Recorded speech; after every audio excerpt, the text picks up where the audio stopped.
Good afternoon, which I respect the lecture of the Business English course, Mr. Chetras.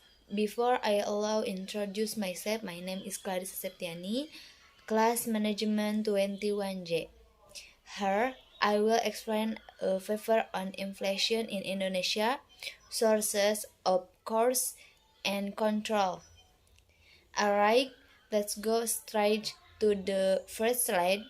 So, here are the abstract.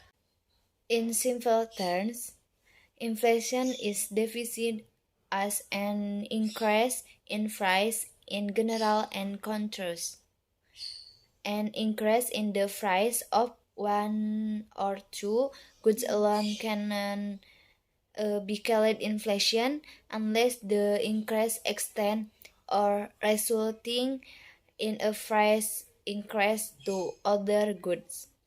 The opposite of inflation is scaled deflation, an indicator that's in often I said to make sure inflation is the customer price index or CPI. Change in CPI from times to times show the price movement of the fags of goods and service on a monthly basis in several settings, traditional and modern market, for several types of goods or service in each city. Next slide, list of contents.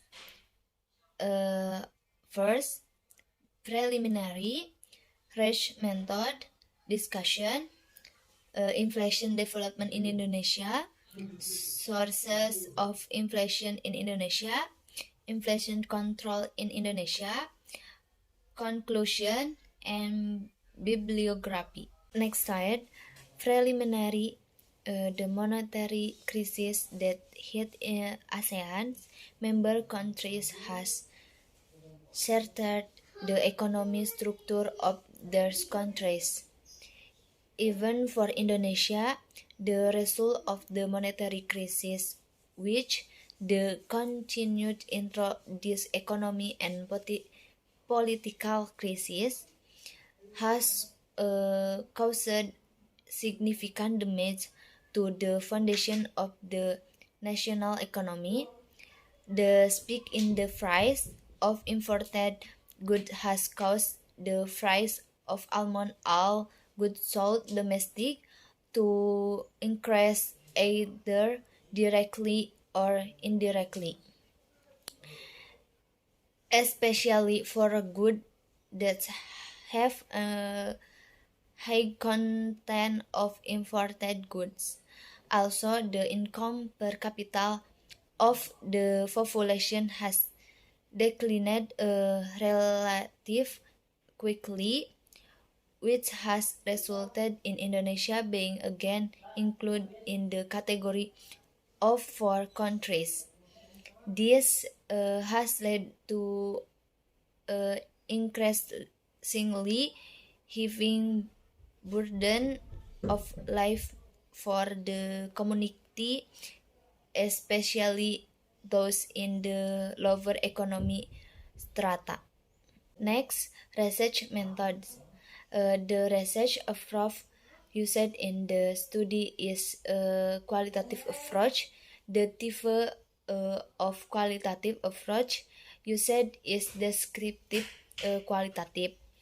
The author says qualitative descriptive approach with the aim of providing of careful description of the problem that can help solve this problem. Next, discussion. First, inflation development in Indonesia. The phenomena of inflation in Indonesia is still one of the various macroeconomy or the disease that are troubling the government, especially for the public. Indeed, toward the end of the New Order government and before the monetary crisis, the annual inflation rate could be reduced to single digits, but in general, it still contains vulnerability when viewed for the first stage of the four who suffer from inflation.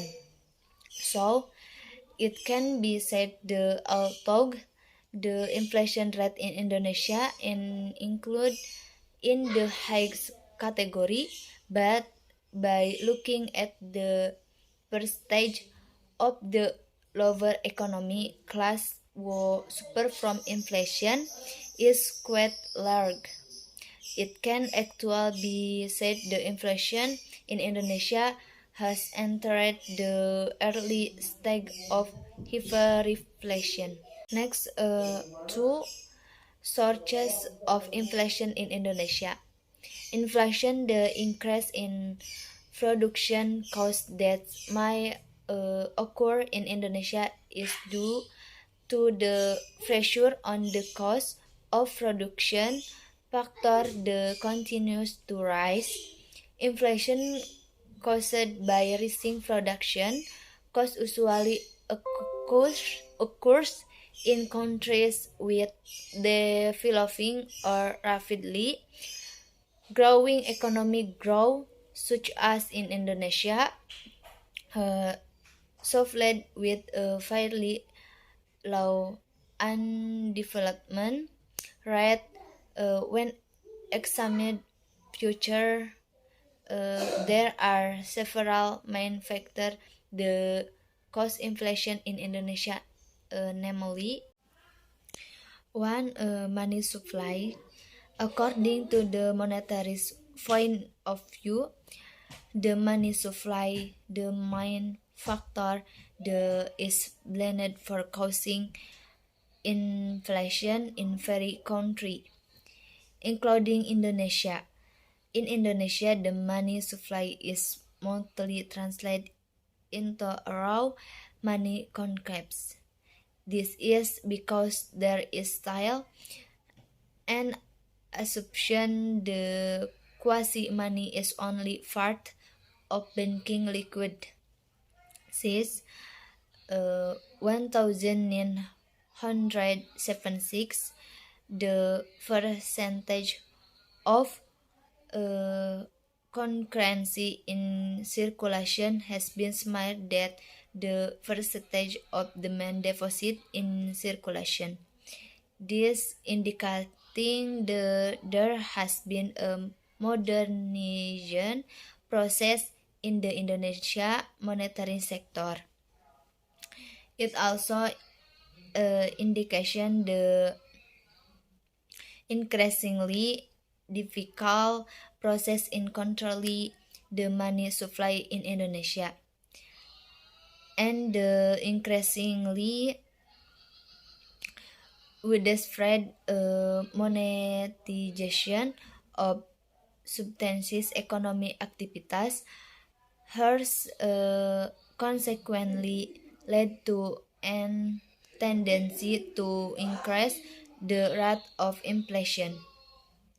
According to data compiled in the World Bank report, it's showed that the average growth rate of the money supply in Indonesia in the period 1908 and then 1992 was relative high when compared to other ASEAN countries, and Indonesia inflation rate is also relatively high compared to other ASEAN countries. The increase in the money supply in Indonesia from the 1917 to the early 2018 was mainly due to the growth of the credit liquidity and the government budget deficit. The growth uh, this growth could be a direct effect of Bank Indonesia policies in the financial sector. Through budget deficit, government as in common in the following countries, the Indonesia government budget actually rise deficit. Even though Indonesia adheres to the principle of a balanced budget. This budget deficit is often caused by factors related to the structure readily of the Indonesia economy, which of creates a gap between the will and the ability to develop. During the old order government, this budget deficit were often financed domestically by printing new money. Given the inward-looking policy orientation of economy development, which is led to intense inflationary pressure in the era of the New Order government. The need for economic growth that has been a problem such long-term development. I cause the need for firm to carry out development was very large, bearing in mind the potential for mobilizing development fund from the local community at that time was very limited, as well as the limited capacity of the private sector in carrying of development forecast the government to act as the motor of development. As the time the oil boom in the area of the 1970, government revenues in the oil and gas sector increased rapidly, so that the amount of base money also increased. This caused the government ability to effect investment in the country increased inflationary pressure during the period, but mainly due to the increasing level of aggressiveness of the private sector in counting business expansion, which was supported by the development of the increasingly expansive banking in a sector with the condition of domestic capital research, which are still relatively limited. Foreign law, both non-commercial and commercial in nature, are also increasing. Three factors in aggregate supply and abroad, the sluggish adjustment of the factor of aggregate supply to the increase in aggregate demand is monetarily due to the extension of structure constraints that exist in Indonesia. This in partly due to the structural rigidity the occurs in the agricultural sector, causing the supply of food to be inelastic. General, the rate of supply of foodstuff uh, cannot keep up with the rate of demand. So that excess demand often causes, which in truth can lead to an inflationary gap.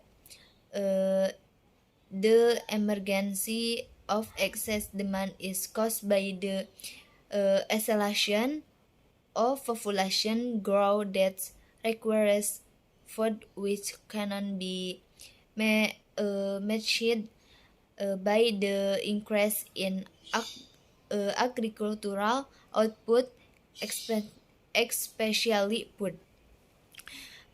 According to the result of empiric study conducted by Sri Mulyani Indrawati, years 1996. In addition to food price, other contributor to inflation in Indonesia from the aggregate supply side are inflated inflation, administrasi goods, output GAP, and interest rate. One imported inflation occurs due to the high degree of dependence of the real sector in Indonesia on important goods, both capital goods, intermediate goods, as well as raw material. 2. Administrative goods are goods whose price are regulated and determined by the government. 3. The output GAP is the difference between actual output or output products and potential output or output that should be produced in a state of full development. And then the last the interest rate is also an important factor that contributes to the inflation rate in Indonesia. 3. Inflation control in Indonesia. As in common in development countries, inflation in Indonesia is relatively more caused by things that are structural and natural when compared to things that are monetary policy. So it can be said the effect of cost fast inflation in great that's demandful inflation. Indeed, in countless years, for example, during the oil boom, inflation pressure in Indonesia were caused by the increase in the money supply. The Indonesia government prefers to as monetary instrument as an tool to reduce inflation. For example, which the open market mechanism or reserve requirement.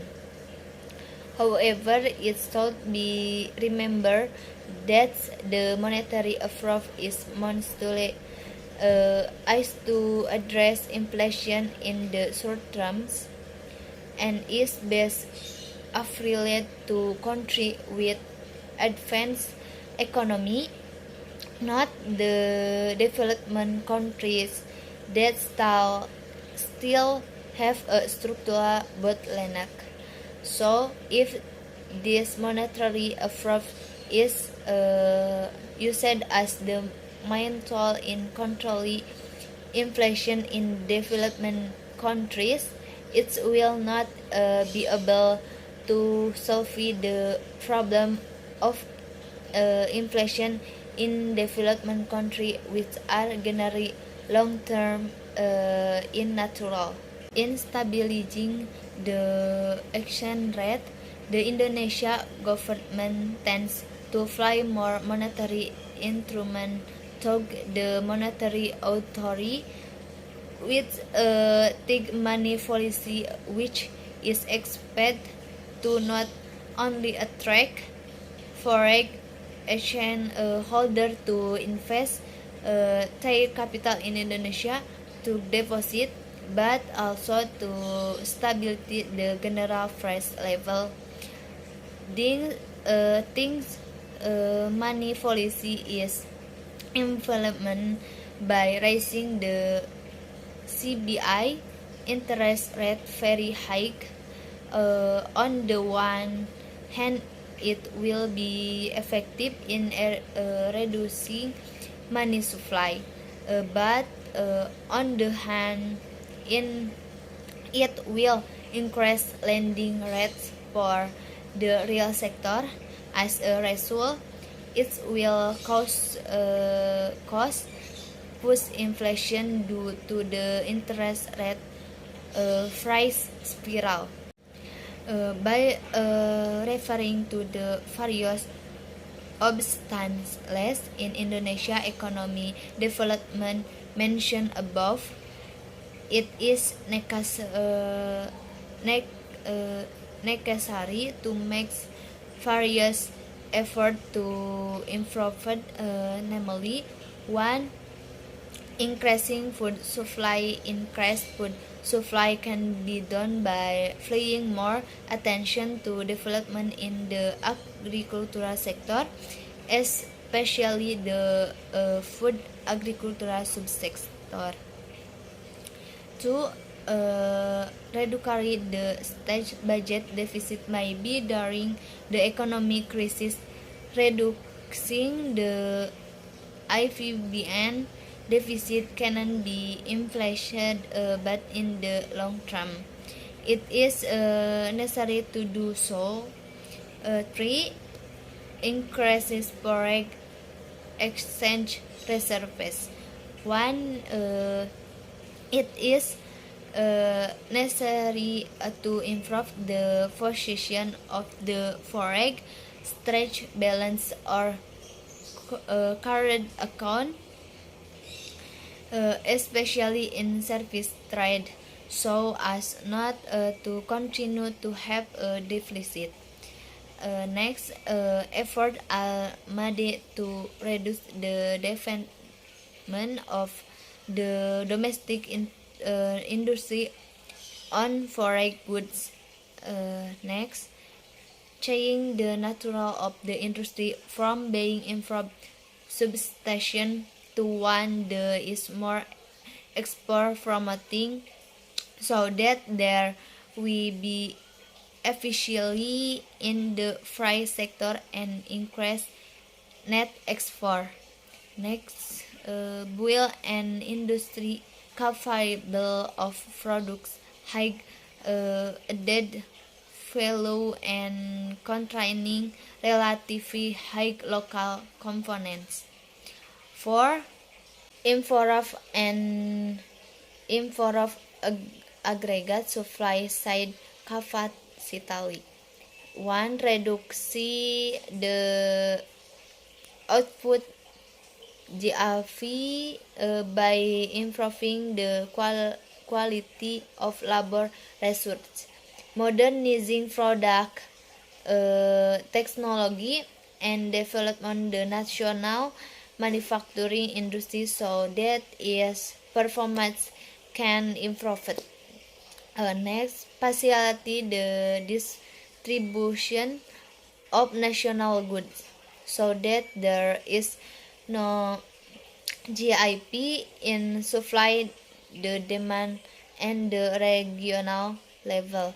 Next, stability interest rate and makes the national banking healthy with the aim of supporting the phase of the national industrialization process. Next, creating healthy condition in the economy so the market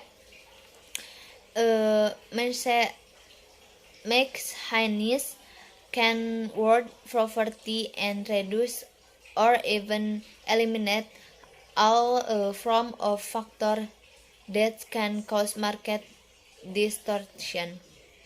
Lies, car out deregulation and debureaucratization program in the rail sector because often complicated uh, bureaucracy can lead to high cash economy. Slide 4, conclusion. Inflation problem in Indonesia is not only a short-term phenomena but also a long-term phenomena in a sense that inflation in Indonesia is not solely caused by the failure of the government to implement policies in the monetary sector, which is often carried out for the purpose of stabilizing fluctuation in the general price level in the short term, but also indicated that there are still structural obstacles in the Indonesia economy that has not be completely resolved when referring to effort to eliminate their structural barrier. Inevitably, one must pay close attention to economic development in the real sector. By making improvement in the real sector property, perhaps even to the meso and microeconomy strike, the stability of Indonesia economy fundamental can be strengthened. IVBN deficit, increase in foreign exchange reserve, improvement of the agricultural sector, as various the food subsector, improve the factor that can affect the position of aggregate supply are matter that need serious handling in order to suppress inflation of the lowest possible level in Indonesia. Based, of course, proper management and improvement in the monetary sector. You can see here are some surcases from the paper. A note of explanation regarding the paper. Sorry if there are many mistakes in explaining. Thank you.